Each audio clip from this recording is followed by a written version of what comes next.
إن الحمد لله نحمده ونستعينه ونستغفره ونستهديه ونعوذ بالله من شرور أنفسنا ومن سيئات أعمالنا من يهده الله فلا مضل له ومن يضلل فلا هادي له وأشهد أن لا إله إلا الله وحده لا شريك له وأشهد أن محمدًا عبده ورسوله اللهم صل وسلم وبارك عليه وعلى آله وأصحابه أما بعد فالزموا أيها المسلمون الزموا وصية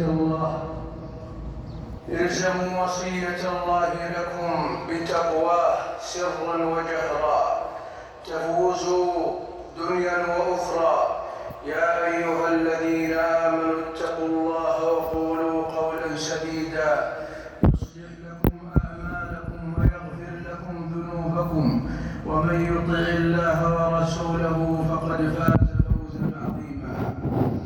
أيها المسلمون، من مقاصد الشريعة الإسلامية عمارة هذا الكون بما يعود على الناس بالنفع والصالح للمجتمعات والأفراد ويدرأ عنهم الفساد والشر العريض،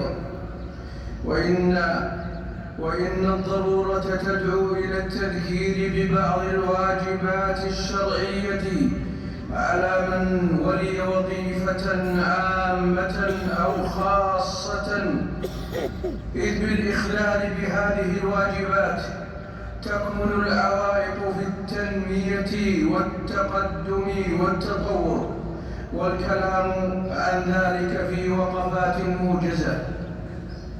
الأولى: الواجب على كل موظف في الدولة أو القطاع الخاص أن يستشعر مسؤوليته أمام الله جل وعلا، وأن يعلم أنه قد تحمل أمانة عظيمة أمام الله سبحانه ثم أمام ولي أمر المسلمين وجماعتهم.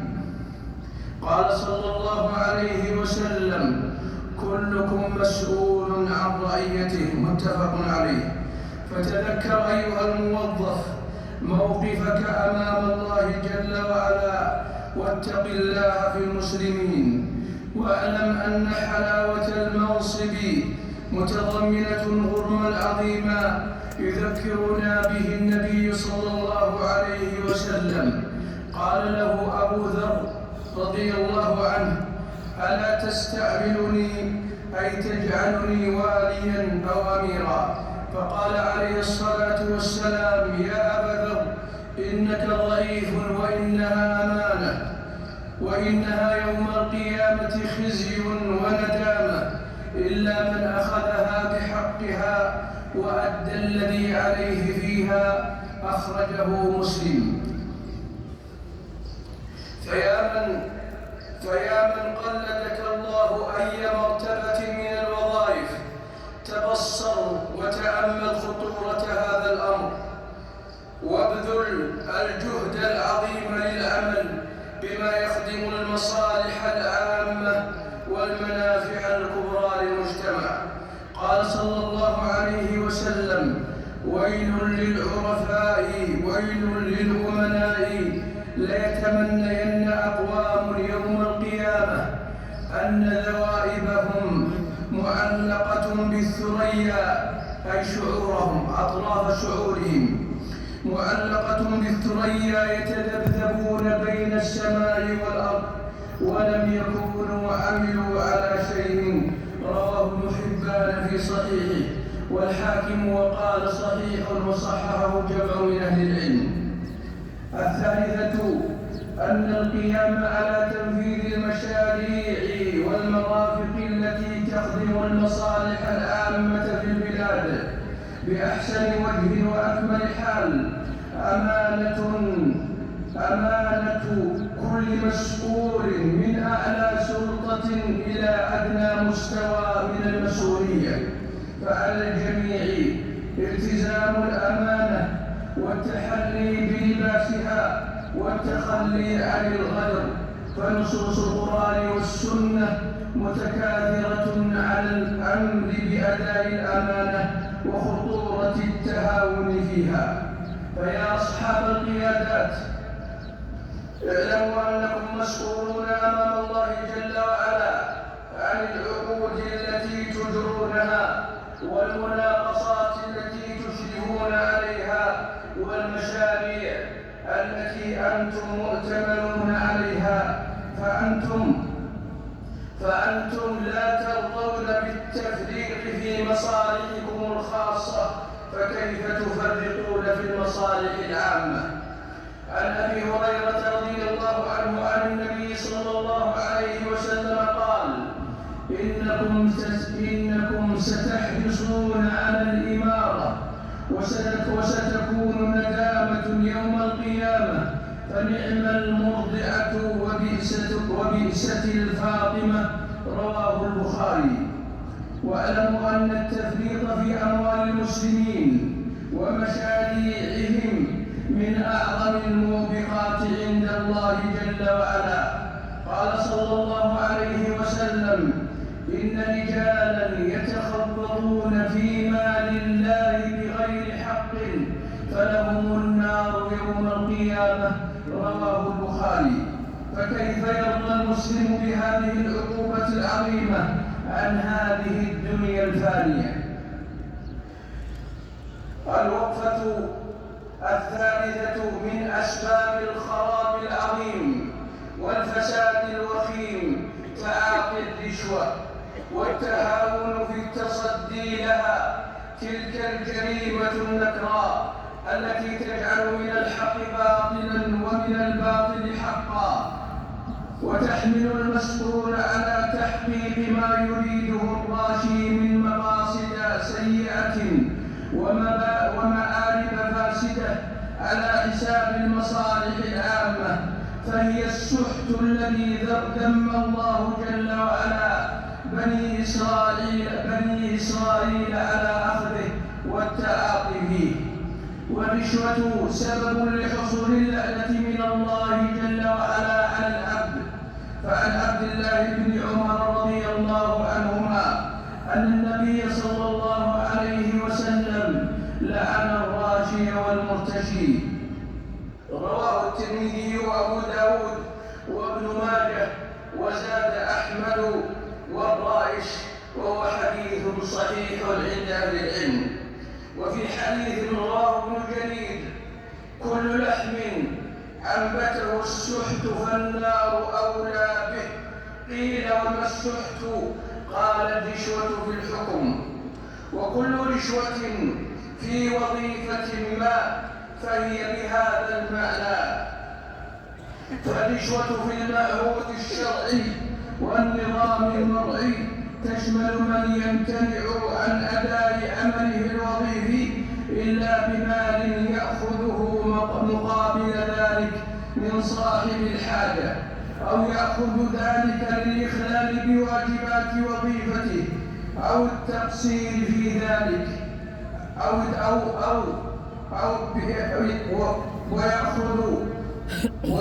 وتتضمن الرشوة أيضا من يأخذ ذلك المال للإخلال بواجبات وظيفته، ولا يقتصر ذلك على أخذ المال، بل وتعم الرشوة كل فائدة يحصل عليها المرتشي من أجل الإخلال بواجبات وظيفته.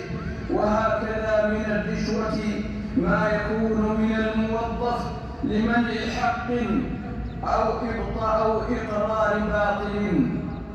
فالواجب على كل ذي مسؤولية وعلى المجتمع ككل وعلى الإعلام كذلك أن يتصدى لهذه الجريمة البشعة بفضح صاحبها والتشهير به ومعاقبته بالعقاب الرادع الزاهد. فربنا جل وعلا يقول: لولا ينهاهم الربانيون والأحبار عن قولهم الإثم وأكلهم السحت لبئس ما كانوا يصنعون. فالويل لمجتمع لا يتناهى عن الرشوة ولا يتعاون على محاربتها واجتثاثها.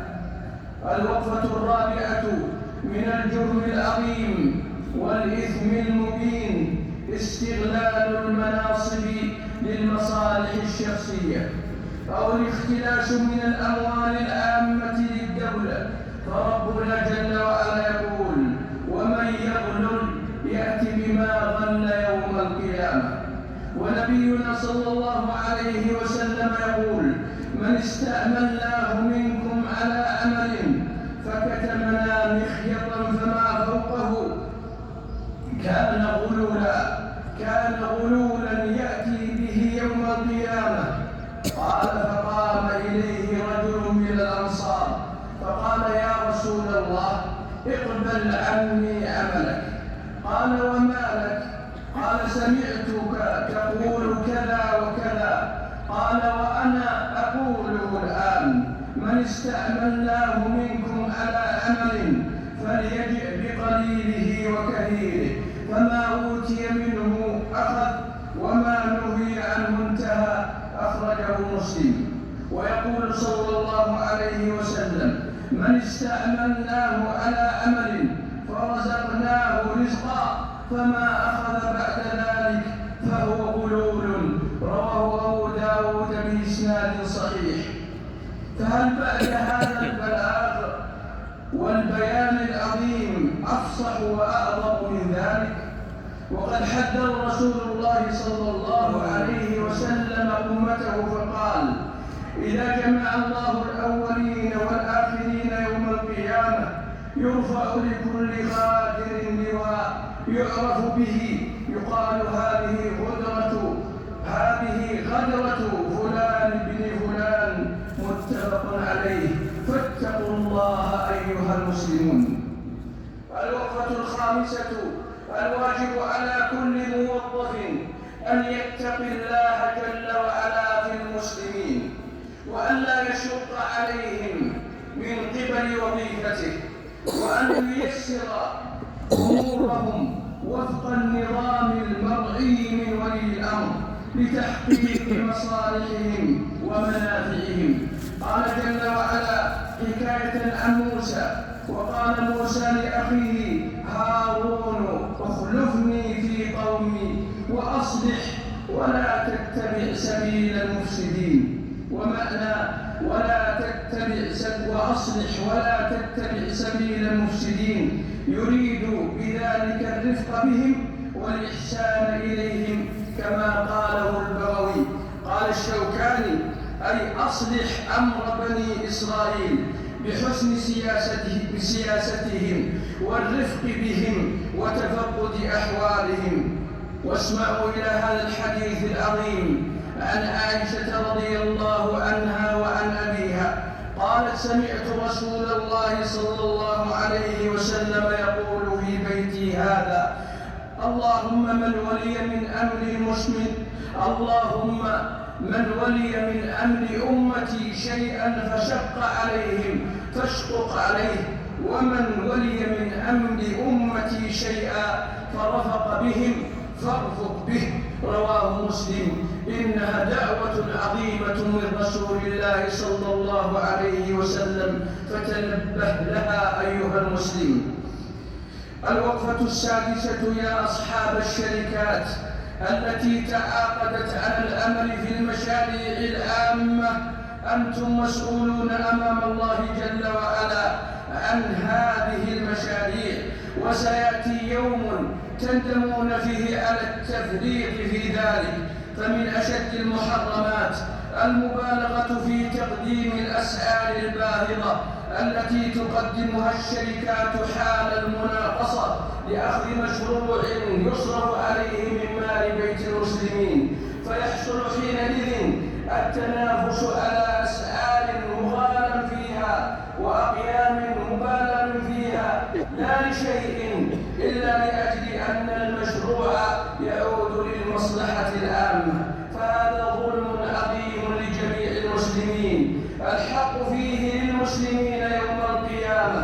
هذا العمل تحرمه النصوص الشرعية وتأباه المقاصد المرئية، بل والأدهى من ذلك وأمر تنفيذ المشاريع للدولة بغش وخداع وزيف وكذب، وقد قال صلى الله عليه وسلم: من غشنا فليس منا.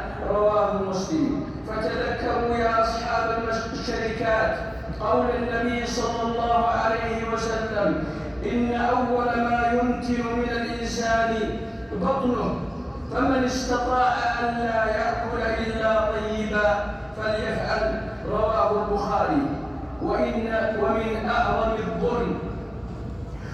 أعظم الظلم في ذلك التأخير والتسويف في تنفيذ المشاريع العامة، والمواطنة على المسلمين في التسليم فيما يتعلق بمصالحهم ويخدم منافع حياتهم. قال صلى الله عليه وسلم: مطل الغني ظلم. وآخر الوقفات أيها المسلمون الواجب المتحتم والفرض اللازم على أجهزة الرقابة التي ولاها ولي أمر المسلمين هذه المسؤولية.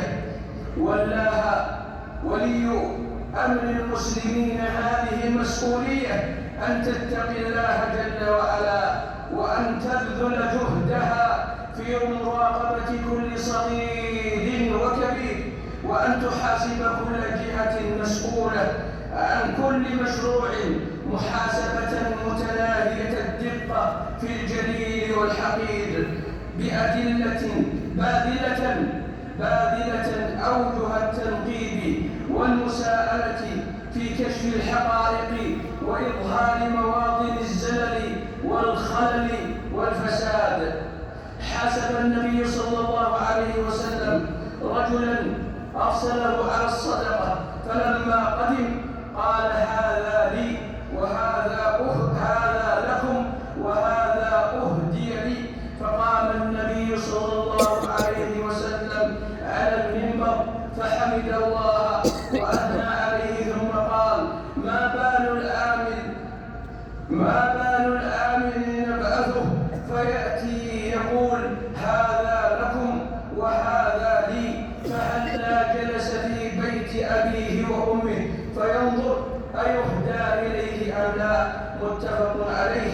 وجاء في بعض الروايات بلفظ: فحاسبه النبي صلى الله عليه وسلم. الله أكبر.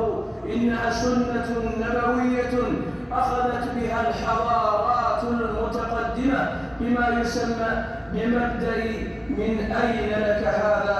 وهذه سنة الخلفاء الراشدين من بعده رضي الله عنهم وأرضاهم. بارك الله لي ولكم في القرآن ونفعنا بما فيه من الآيات والبيان. أقول هذا القول وأستغفر الله لي ولكم ولسائر المسلمين من كل ذنب فاستغفروه إنه هو الغفور الرحيم.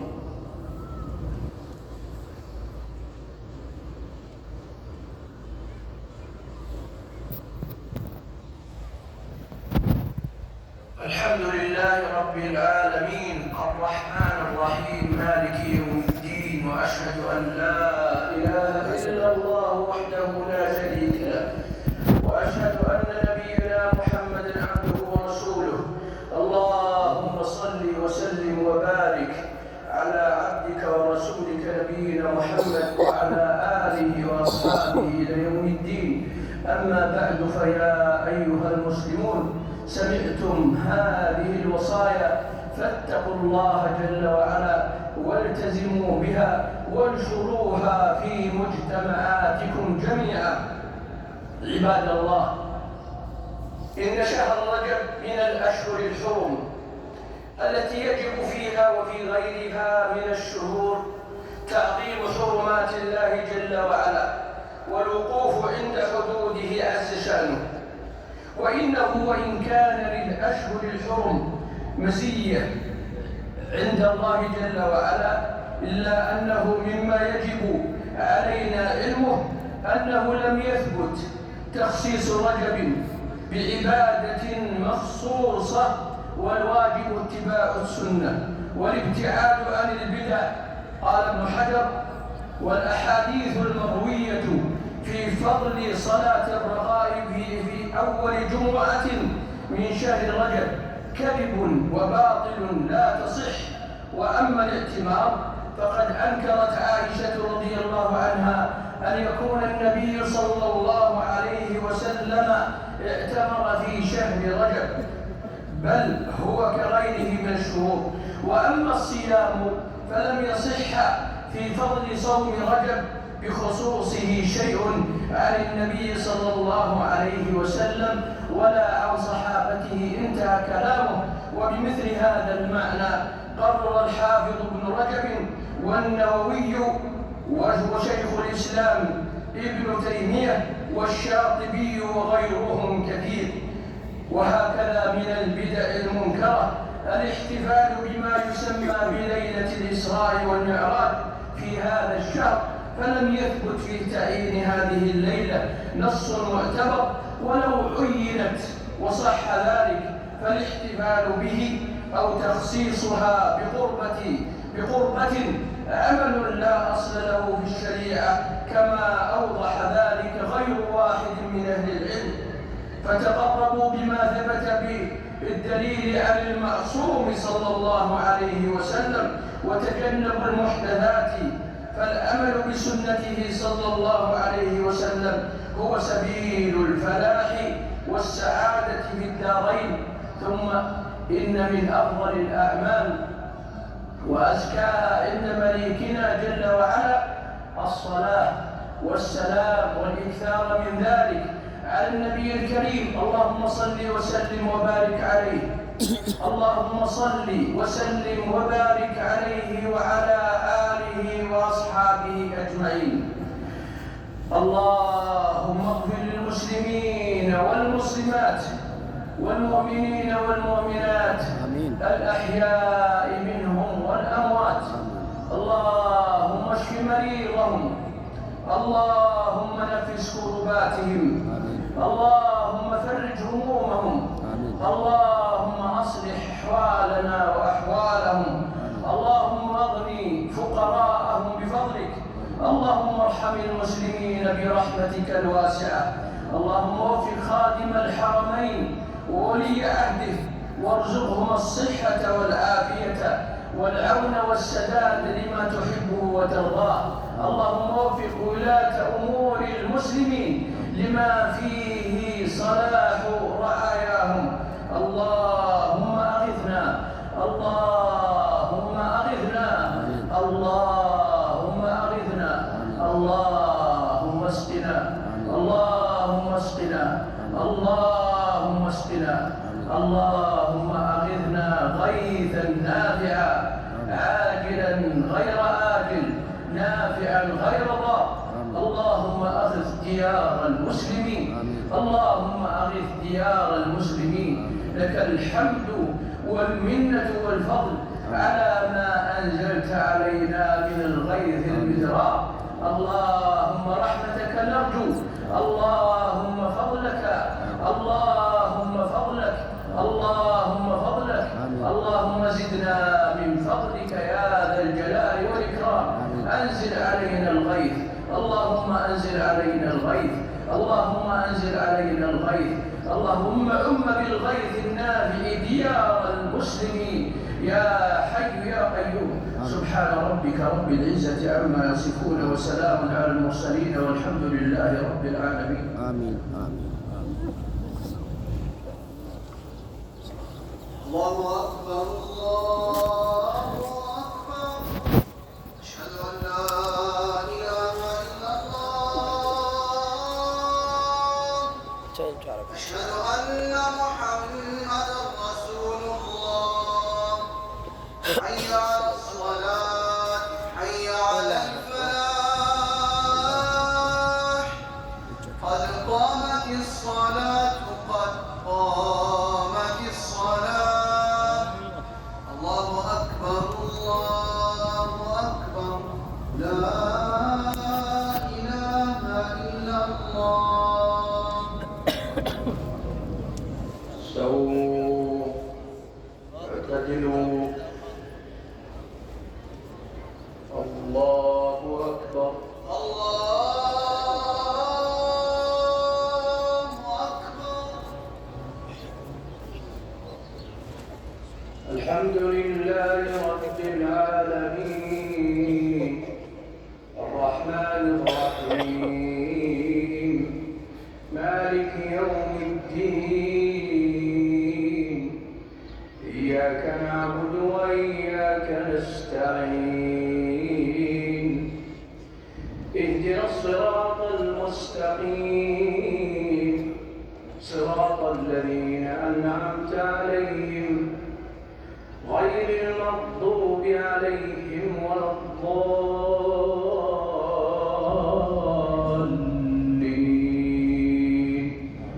آمين.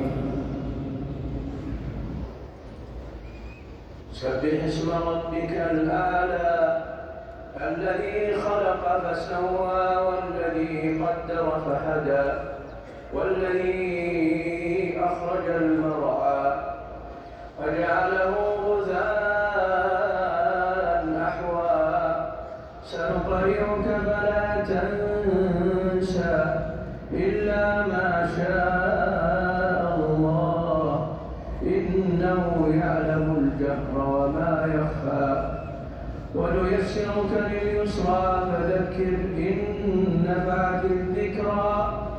سيذكر من يخشى ويتجنبها الأشقى الذي يصلى النار الكبرى ثم لا يموت فيها ولا يحيا.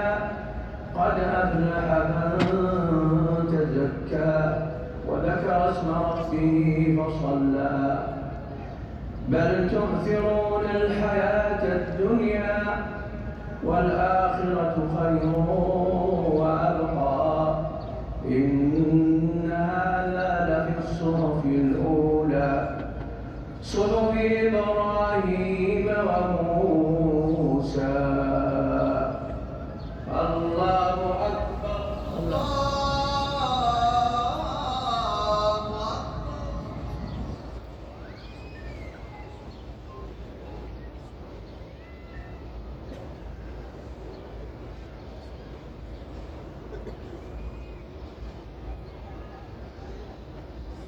يا الله لمن حمده.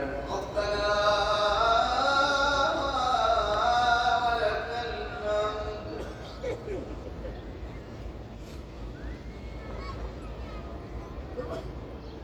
الله أكبر. سبحان ربي الأعلى سبحان ربي الأعلى سبحان ربي الأعلى سبحان ربي الأعلى سبحان ربي الأعلى سبحان ربي الأعلى سبحان ربي سبحان ربي الأعلى.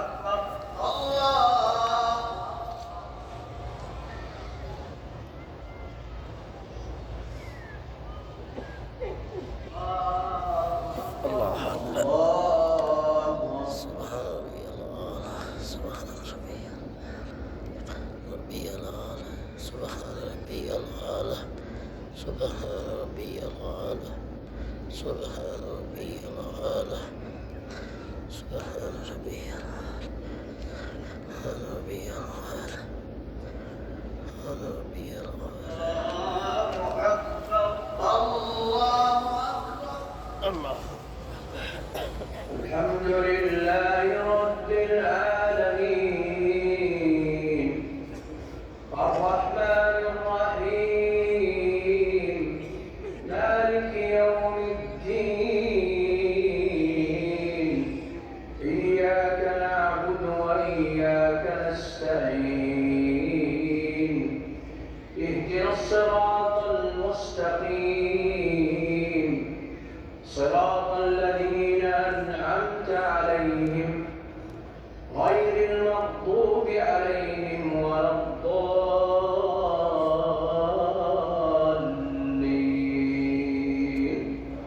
آمين. والعصر إن الإنسان لفي خسر إلا الذين آمنوا وعملوا الصالحات وتواصوا بالحق وتواصوا بالصبر. الله أكبر. الله أكبر.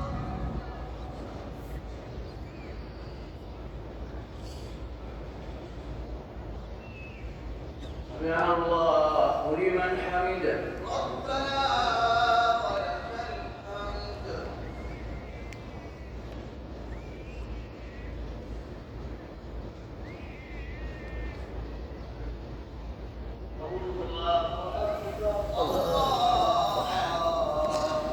سبحان ربي الأعلى سبحان ربي الأعلى سبحان ربي الأعلى سبحان ربي الأعلى سبحان ربي الأعلى.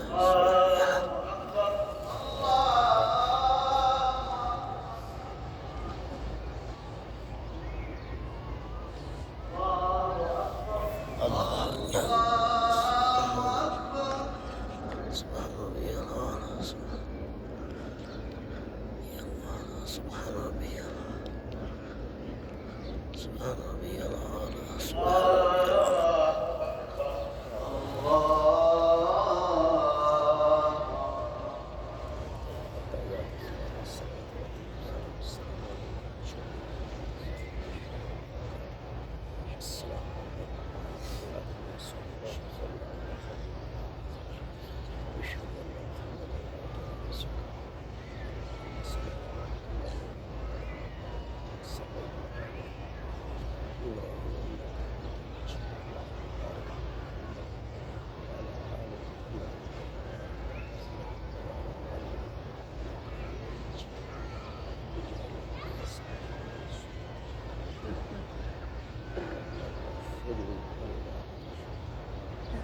السلام عليكم ورحمة الله. السلام عليكم ورحمة الله. السلام عليكم ورحمة الله.